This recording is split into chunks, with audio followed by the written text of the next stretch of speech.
evening, good evening, good evening. Welcome to Build Your Best Life with Coach Deborah D. Smith. Hey, you could have been anywhere else, and I am so happy that you decided to join me and my guest today. I have all the way from Freeport, Bahamas, Mr. Bradley Hendfield. How are you doing today? I am good. I am good. How are you? I'm doing wonderful. Thank you so much. Well, don't forget, I believe that it's all about your actions. That is our theme for 2022. It's all about your actions because it doesn't matter if it's your eye gestures, your hand movements, your eyes, the tone of your body, the way you shift. It all speaks volumes, and those are your actions, and that's what other people look at when they look at you. So be careful and remember, you are showing your actions. Well, this world that we have, I always talk about how fast it is moving. It moves so fast. We have to run to keep up. Everybody is in a hurry, but we want to live a life that is pleasing. God gives us a purpose for our lives. He wants us to make sure that we are following that purpose. He's going to give us the tools to do that with. But we forget that although we have rules and people give us rules at work, we have rules at church, we have rules in this organization, life happens. And sometimes you have to make shifts. So that's why today we're going to talk about shades of gray. Shades of gray. But before we do that, we want to hear from our guest. We want to learn all about him. So tell us some more about you. Um, Bradley Hendfield, Freeport, Grand Bahama, married, 15 years, three kids, two boys, two sons, one daughter. I'm an author as well. Um, I have a mentorship program for boys called Eagles. And then I have an empowerment group for men called the Man Cave Experience. So that's what kind of keeps me um, a little busy when I'm navigating life while I'm navigating life. Great. And what is your book about? My book is called Secrets of the Man Cave. So it's an empowerment book for men. As we face different things in our lives, a lot of times we feel as men, we feel like we're going through stuff alone, simply because we don't care to talk about what we're going through. So my book is just to encourage men and let them know, listen, you're not alone in going through what you're going through. So it's you can learn some helpful tips in the book to help you to navigate through the issues or problems that you're facing. Or maybe you, from reading the book, you'll be encouraged to talk to somebody. I feel like we feel like we're an island, and no man is an island. We all need someone to talk to. And I think for a lot of guys, we need another male who can relate to things that we face. And I don't think our wives and significant others can understand us to a certain degree. But another man, because he's a male, he can understand us a little bit better. So, yeah. So the book is a tool to help men to become the best version of themselves. Sounds interesting. You have to tell us a bit about it more at the end so people can know where they can pick it up. Okay. Yeah. So I want to take this opportunity to welcome. I see Dan out there. Thank you for tuning in. Peggy, good evening. Linda Smith, we thank you all for joining us. We are talking about shades of gray. So like, share, please comment. We want to get you involved in this conversation. So, as people go through life again in a hurry, they have their to-do list, they're trying to manage their time, they're trying to be organized. Of course, they have a process in place and they, put value in that process. But in the same instance, they want to be on fire and they want to make sure things are happening. And so they want it to just be, popping. So, whenever you're doing your platform and taking care of everything, you want it to be efficient and smooth and get the meaning across in the same way I do. But hey, life happens. So, Bradley, do you think and operate the same in black and white all the time, or do you vary into shades of gray? And please explain if you are like rigid to one way, or are you flexible and use like a combination? For me, I think it's more of a combination.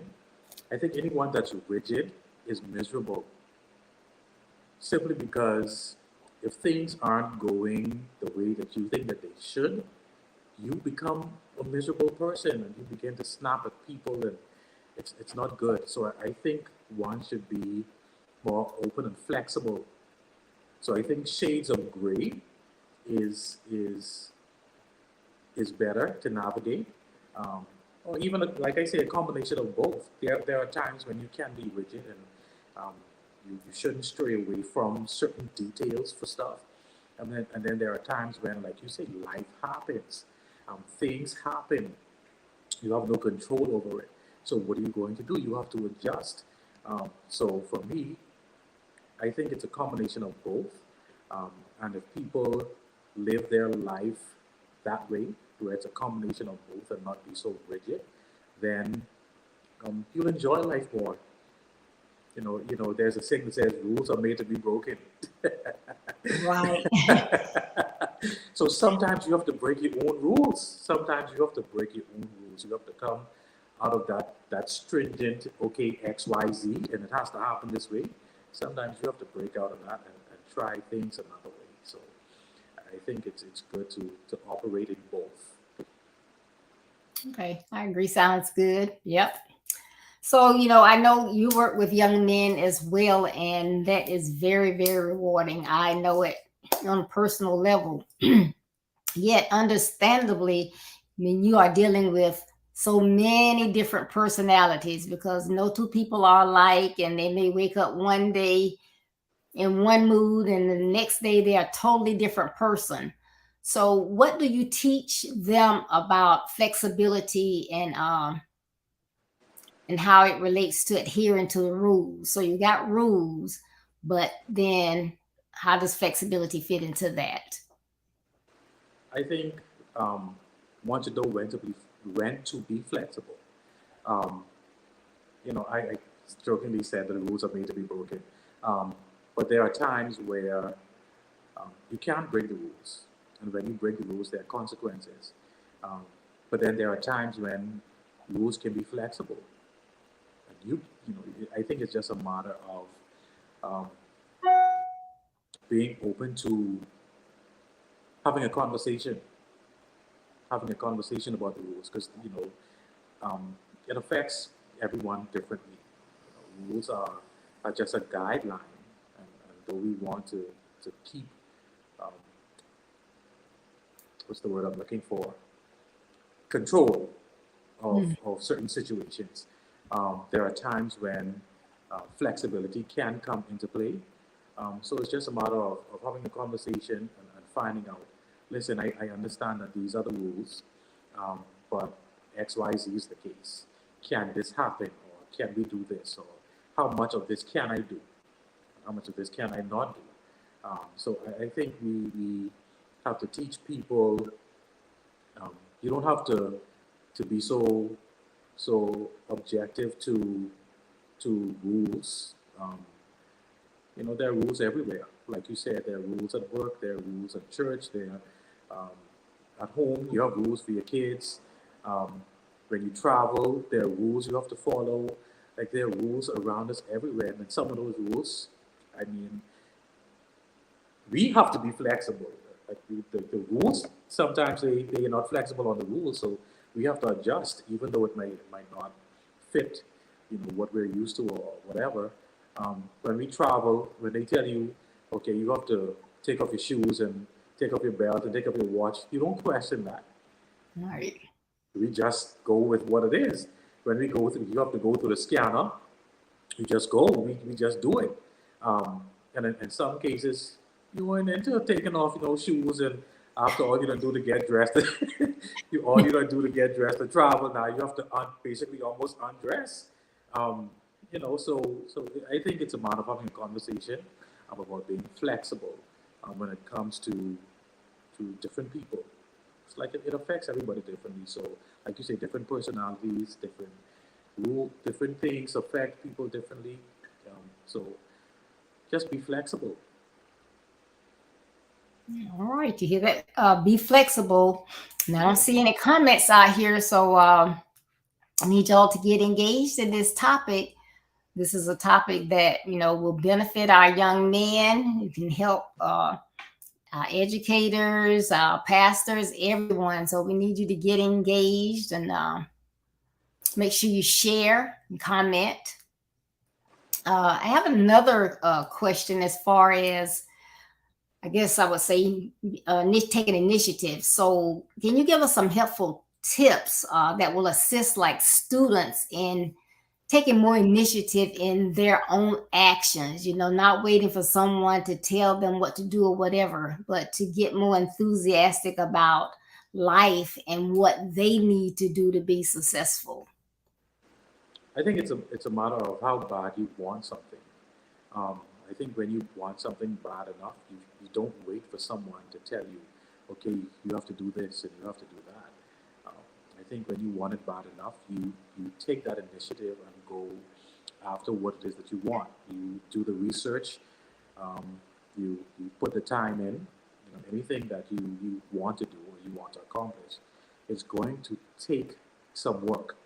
Um, so we have to, sometimes we have to push ourselves and in some cases, even hearing it from people, it doesn't even push us as much when we want it bad enough.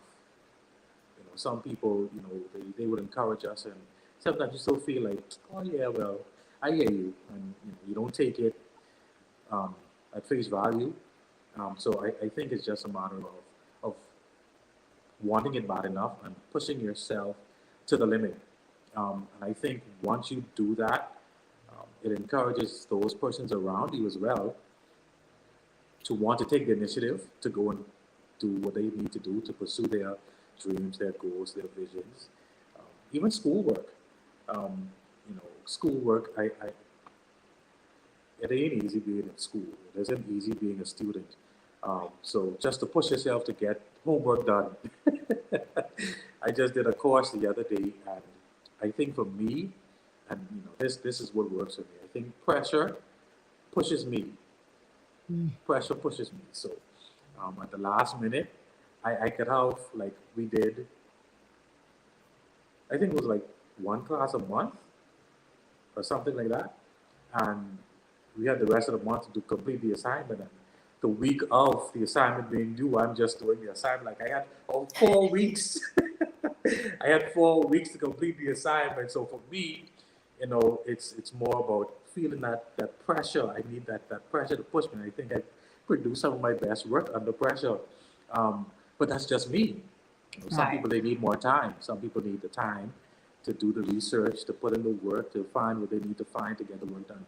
So just encourage yourself, push yourself, um, take the necessary steps. Social media, get rid of that. That eats away your time. Um, Before you know it, you've spent 4, 5, 6 hours on social media, scrolling through Facebook, and Instagram, and Twitter, and Snapchat, and whatever else they have out there. So get rid of social media. Be disciplined. You have to be disciplined. Um, that's with social media. That's with being on the phone with your friends. Um, Even with extracurricular activities, sometimes you can't take on too much because you have another goal in mind. So extracurricular activities can become a distraction for you as well. Um, and you have to find the balance. You have to be able to balance um, being involved in extracurricular activities and doing schoolwork. I often tell my son, when you get home from school, the best time to do your homework is right after school. Once you get home, you do your homework is done. Like, I don't have to be stressing you out.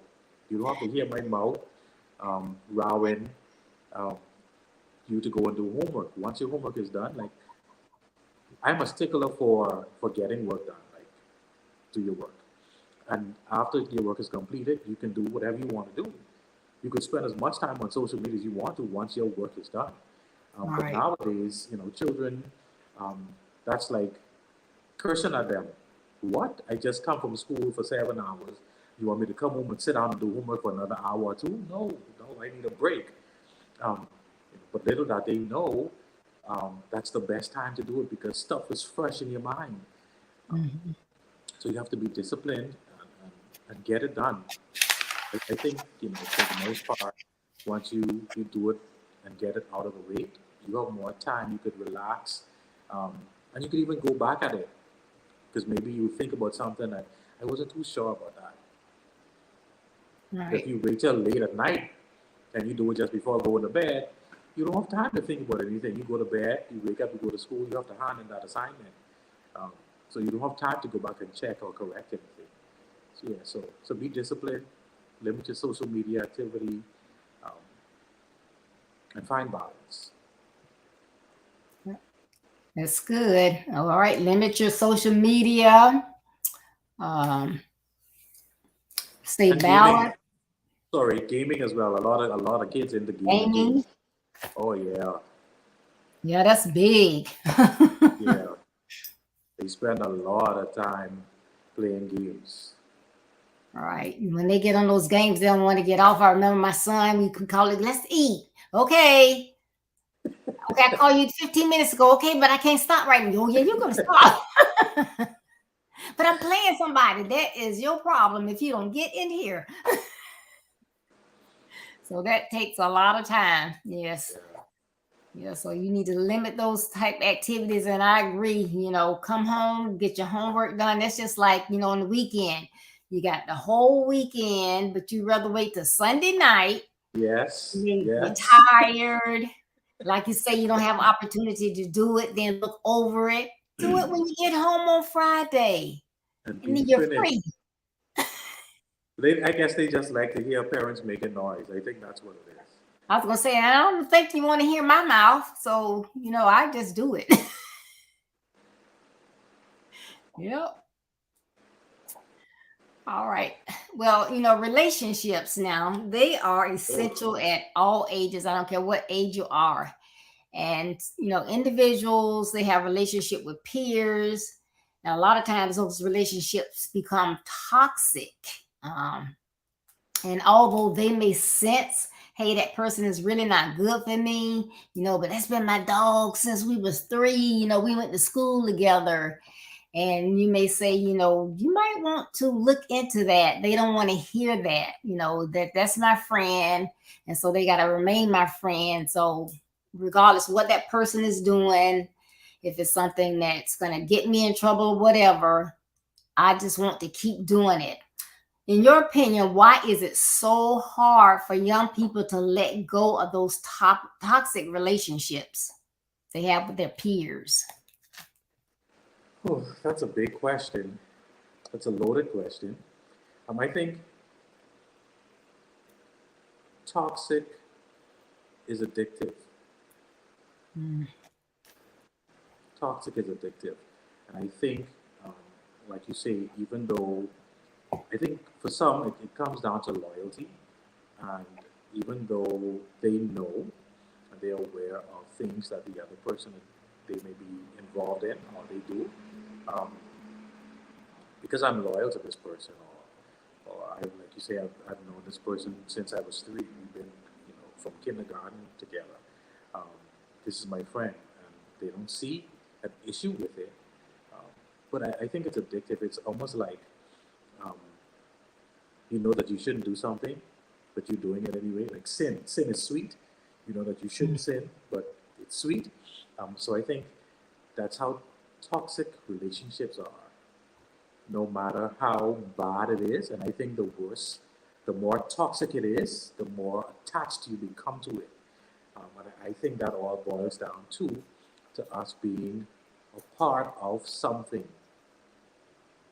if that makes any sense. Um, in most cases, we feel like, okay, this is my friend, or this has been my friend for years, so this person understands me. This person gets me.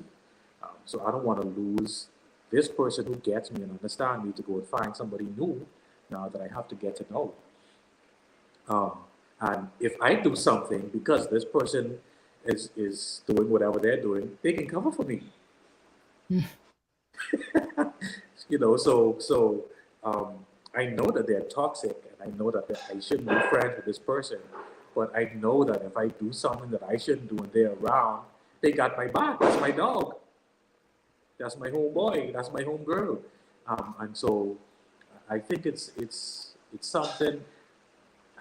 It's like when there's a void, um, when we're searching for something, and I think because of how life is now, um, that being connected to a toxic person is almost like the counterfeit for what you actually need.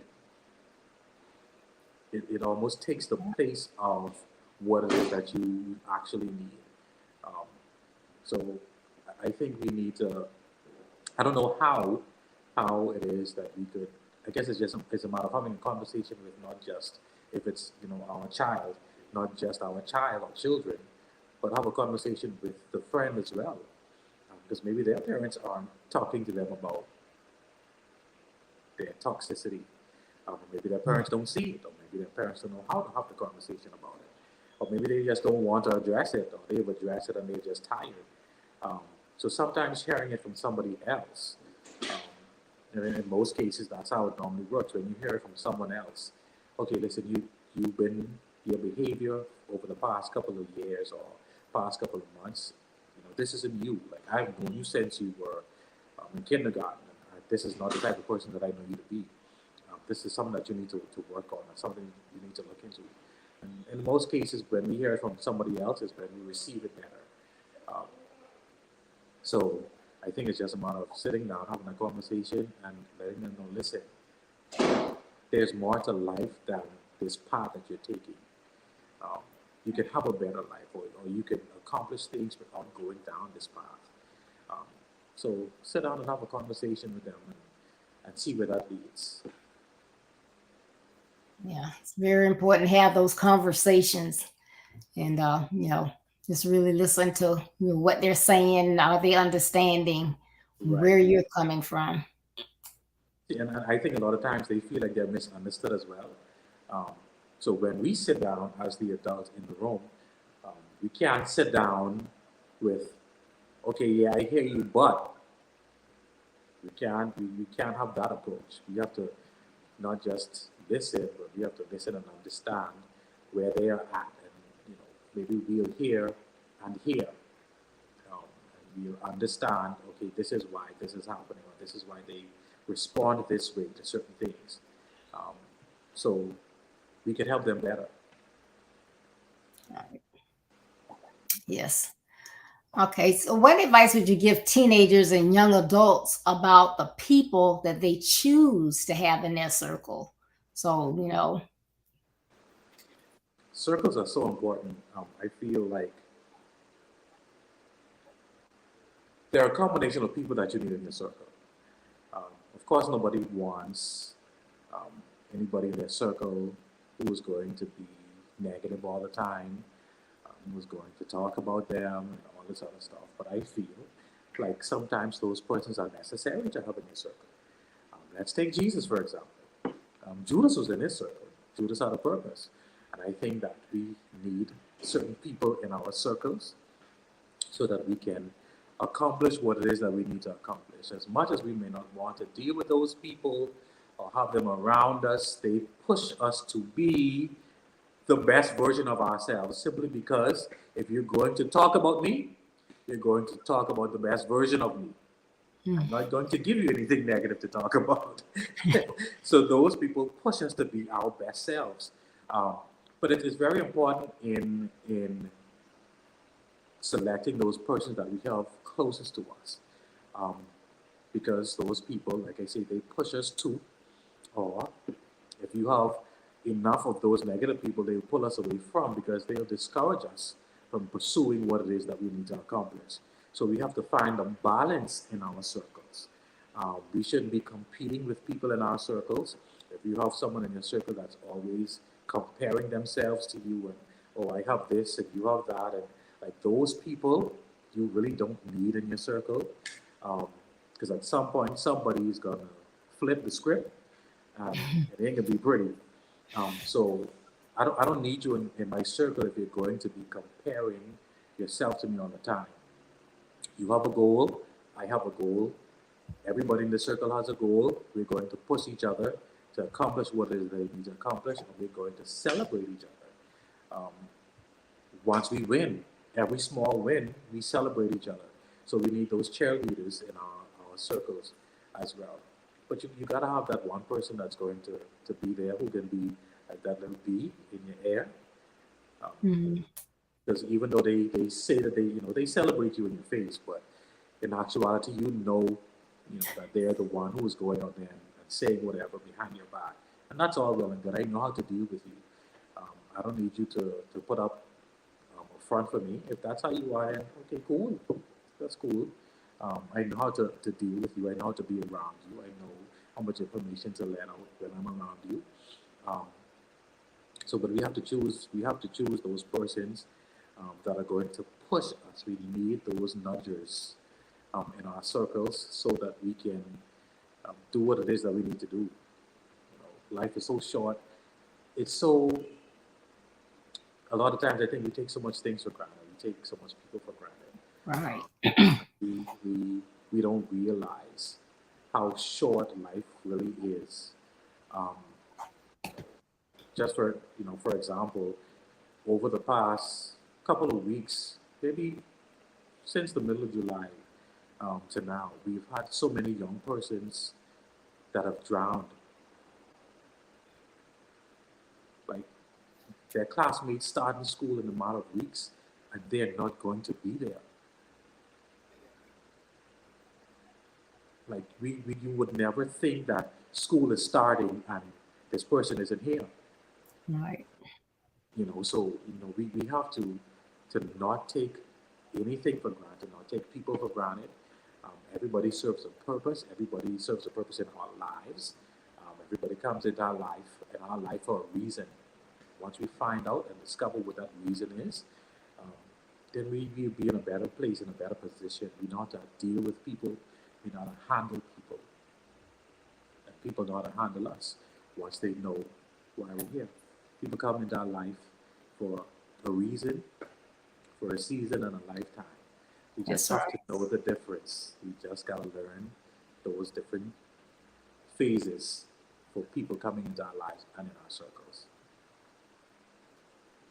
Yeah, I think people don't realize, like you said, how important our lives are. We take so much for granted, and then until it's too late. So it is one thing to for everyone to think, stop sometimes and just think about that. I'm important. I was made for a purpose. My friend has a purpose. My associate that's not really my close peer, they have Yeah, a purpose. And my enemy that used to be my friend, they have a purpose. When we all get together, it kind of works in unison. right. Yeah, and it's all important. All right. Can you please explain why people uh, may come from the same community, they may come from the same culture, they may have the same socioeconomic status, uh, but they still need to be themselves. So all of that doesn't it matters, but it doesn't matter. If you know what I mean. Right. They still need to be themselves. I think it's important um, because we have to be authentically us. You know, everybody doesn't have the same path in life, so we have to be authentic in being who we are. Um, we shouldn't want to be a carbon copy of anybody. Now, a lot of times we see we have role models, rappers, uh, for some it's drug dealers, different artists, movie stars, preachers for some, um, but not we shouldn't want to be a carbon copy of those people. Um, we feel like once that person is our role model, then we have to be like them, and we live our lives trying to be like them, and that's not the case. And with people coming from the same communities and environments, you got to be you.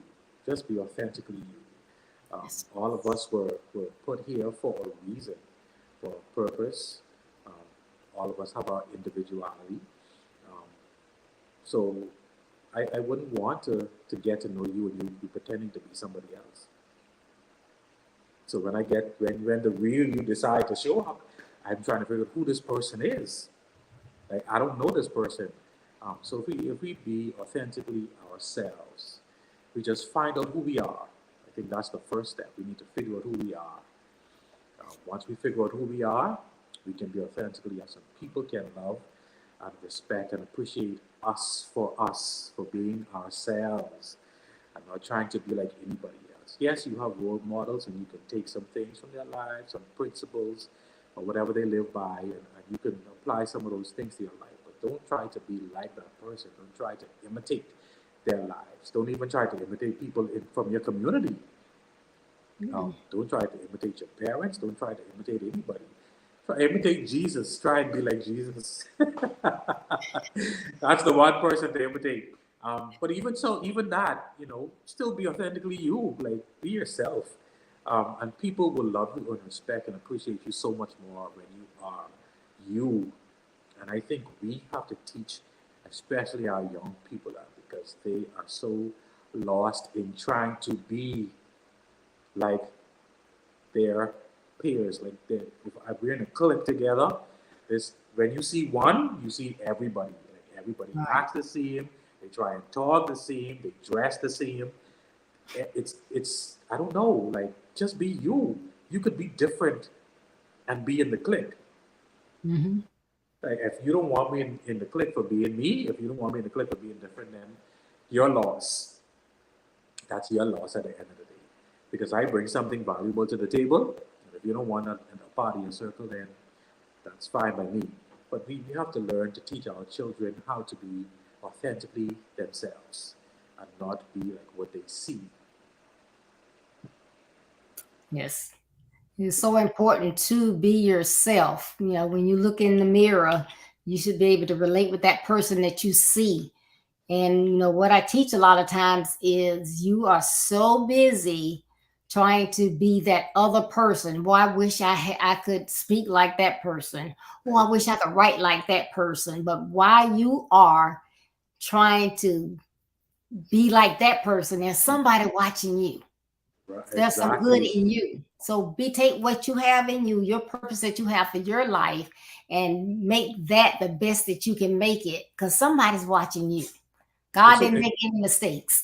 it's so interesting that you say that because when I was preparing, that thought came to mind like we don't realize that when we are authentically ourselves, um, we are in a position to help somebody else. Like you say, someone is watching you.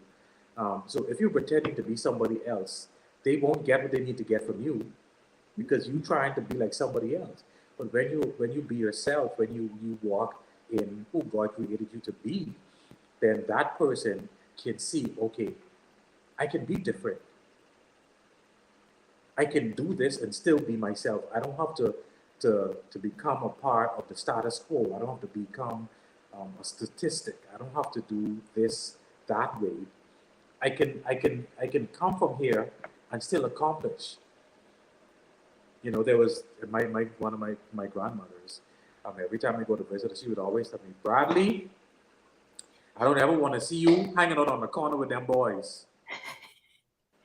I don't ever want to see you sitting down on the wall. And I knew exactly what she meant. Even though that's the community that I grew up in, her thing was there is more to you than being on the corner. Not to say that there isn't anything in those boys, but that's the path that they chose to take. But I see something else in you, and that's not where you should be. And I think I was too afraid to go beyond the corner. Because I mean, like her house is literally like feet away from the corner. So if she looked out of the window, she could see me sitting on the corner. I think I was too afraid to go on the corner because I would probably get a whooping. Right. So there are, when people begin to see certain things in you, they begin to speak those things over your life, and you begin to see where it starts to line up. I think that you should follow that path and just be you. Um, a lot of us don't realize, and I share this with some of the guys um, in the empowerment group. Someone, another man's breakthrough is in your story, bro. There's a man out there watching you, trying to figure out, okay, how can I navigate life? How can I navigate this problem, this issue? Um, and then they see you, they're watching you, and they see that, okay, well, Bradley is being, the best version of himself, and he's getting it done, or he has gotten it done. That gives me hope. That gives them hope to believe that, okay, I too can get it done. That's right. So we just have to learn to accept. We have to accept us for who we are. First, it starts with us accepting, okay, this is me. This is who I am. And whoever comes around me, or whoever, is in my circle, or whatever, if I come into contact with, this is who they're going to meet. And either they like this person or they don't. But they have a choice to make. You don't make the choice for them. They choose whether they want to be around you or not. And it's okay if they don't. Life goes on. That's right. That's right. Keep We stepping. don't have to. I'm sorry. We don't have to become a product of our environment. That's right.